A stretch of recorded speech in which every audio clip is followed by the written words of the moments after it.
തെരഞ്ഞെടുപ്പ് പ്രചരണം അവസാനം ഘട്ടത്തിൽ എത്തിക്കഴിഞ്ഞു. അങ്ങോട്ടും ഇങ്ങോട്ടുമുള്ള ആരോപണങ്ങളും ആരോപണങ്ങളും പലപ്പോഴും പരിധി വിടുന്നുണ്ടെങ്കിൽ തന്നെയും തെരഞ്ഞെടുപ്പ് കമ്മീഷന്റെ കണ്ണുകൾ എല്ലായിടത്തും ഓടിയെത്തുന്നതുകൊണ്ട് അതിനെയെല്ലാം ഒരു പരിധി വരെ നിയന്ത്രിക്കാൻ കഴിയുന്നുണ്ട് എന്നുള്ളത് വസ്തുതയാണ്. കഴിഞ്ഞ ദിവസങ്ങളിലെല്ലാം രണ്ട് മുന്നണികളും, ഇടതുപക്ഷ ജനാധിപത്യ മുന്നണികളും അതുപോലെ തന്നെ ഐക്യ ജനാധിപത്യ മുന്നണിയും പരസ്പരം വാക്പോര് നടത്തിയിരിക്കുന്നത് ഇടതുപക്ഷത്തെ കുറിച്ചാണ്. യഥാർത്ഥ ഇടതുപക്ഷം ഞങ്ങളാണെന്നാണ് കോൺഗ്രസ് നേതാക്കൾ പറയുന്നത്. അത് ഒരിക്കലും അംഗീകരിച്ചു കൊടുക്കാൻ ഇടതുപക്ഷ ജനാധിപത്യ മുന്നണി തയ്യാറാവുകയുമില്ല. ഈ സാഹചര്യത്തിലാണ് ഇടതുപക്ഷം എന്നാൽ എന്ത് എന്നതിനെ കുറിച്ചുള്ള സംശയങ്ങളും അത് എന്താണെന്ന് അറിയാനുള്ള ആഗ്രഹവും ജനങ്ങൾക്കിടയിൽ സംജാതമായിരിക്കുന്നു. സാധാരണ നിലയിൽ പുരോഗമനപരമായ ആശയങ്ങൾ, ആ ആശയങ്ങളിൽ മുറുകെ പിടിച്ചുകൊണ്ട് ആ ആശയ പ്രചരണങ്ങൾ നടത്തുകയും ആ ആശയ പ്രചരണങ്ങൾ നടപ്പിലാക്കുന്നതിൻ്റെ ആവശ്യകതയെക്കുറിച്ച് സംസാരിക്കുകയും ചെയ്യുന്നവരെയാണ് സാമാന്യമായ ഇടതുപക്ഷക്കാരെന്ന് പറയാവുന്നത്. എന്നാൽ അതിനൊരു അടിസ്ഥാന സ്ഥിരയുണ്ട്. എവിടെ നിന്നാണ് ഈ ഇടതുപക്ഷവും വലതുപക്ഷവും വന്നത്?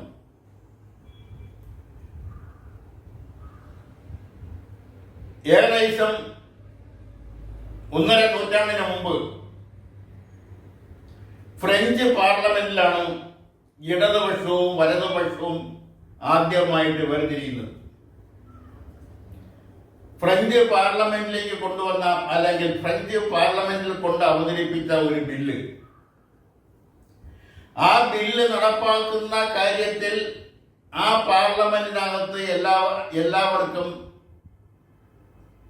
ഐക്യകണ്ഠേന അംഗീകരിക്കുന്നതിന് ബുദ്ധിമുട്ടുണ്ടായില്ല.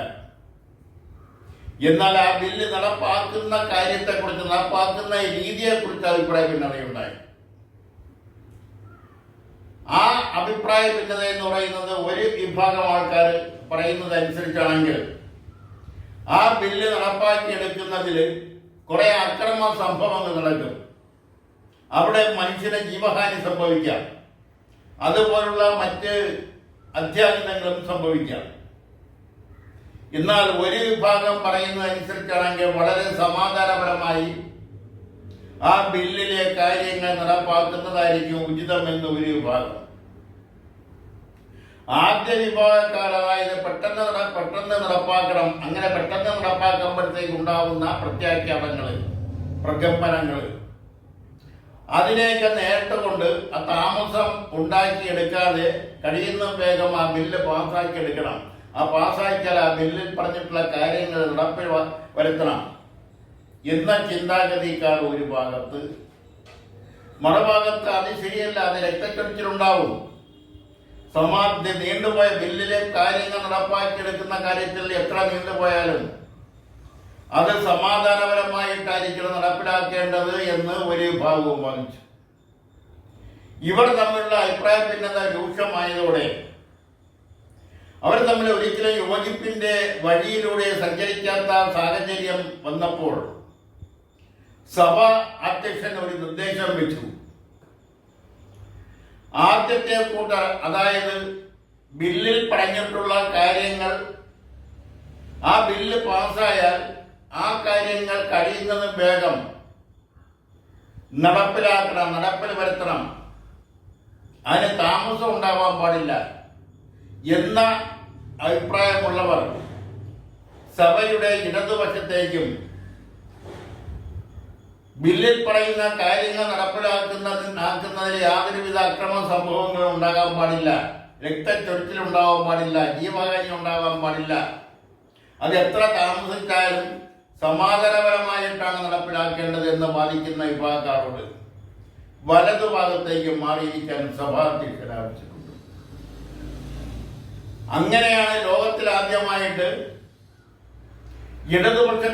ഇടതുഭാഗത്തേക്ക് മാറിയിരുന്ന വിഭാഗക്കാരെ ഇടതുപക്ഷക്കാരെന്നും വലതുപക്ഷത്തേക്ക് മാറിയിരുന്ന ആൾക്കാരെ വലതുപക്ഷക്കാരെന്നും വിളിച്ചത്.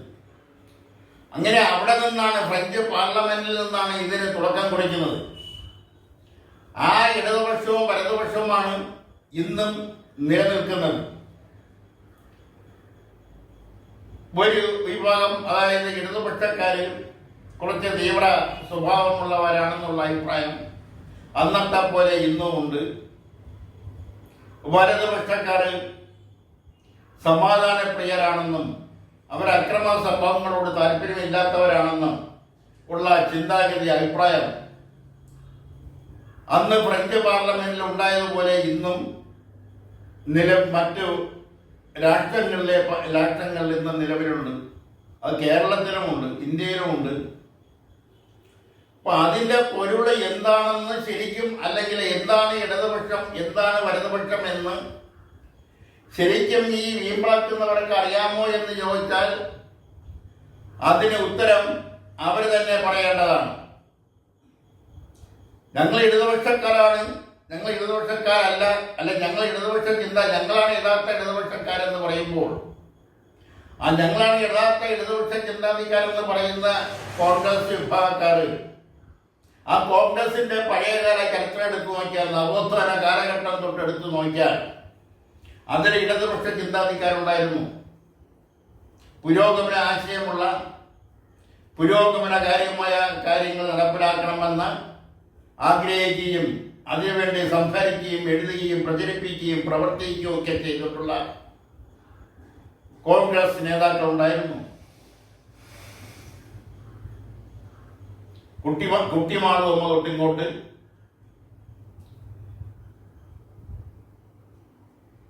കുമ്പളത്ത് ശങ്കുപിള്ള, സി കേശവൻ തുടങ്ങിയവരെല്ലാം കോൺഗ്രസിനകത്തെ ഇടതുപക്ഷ ചിന്താഗതിക്കാരായിരുന്നു എന്ന് പറയാം. അതുപോലെ തന്നെ ഒരു കാലഘട്ടത്തിൽ കോൺഗ്രസിനകത്ത് ഉള്ള ഇടതുപക്ഷക്കാരായിട്ടുള്ളവരായിരുന്നു അവര് കതറുടുപ്പിട്ട കമ്മ്യൂണിസ്റ്റ് പയ്യന്മാരെന്ന് ശ്രീ EMS വിശേഷിപ്പിച്ചവരിൽ ഉൾപ്പെടുന്നതാണ് ശ്രീ KP ഉണ്ണികൃഷ്ണനും ശ്രീ തലേക്കുന്ന് ബഷീറുമെല്ലാം. അപ്പൊ അന്ന് ഒരു പരിധിവരെ ജി കാർത്തികനുമെല്ലാം ആ ഗ്രൂപ്പിൽപ്പെടുന്നവരാണ്.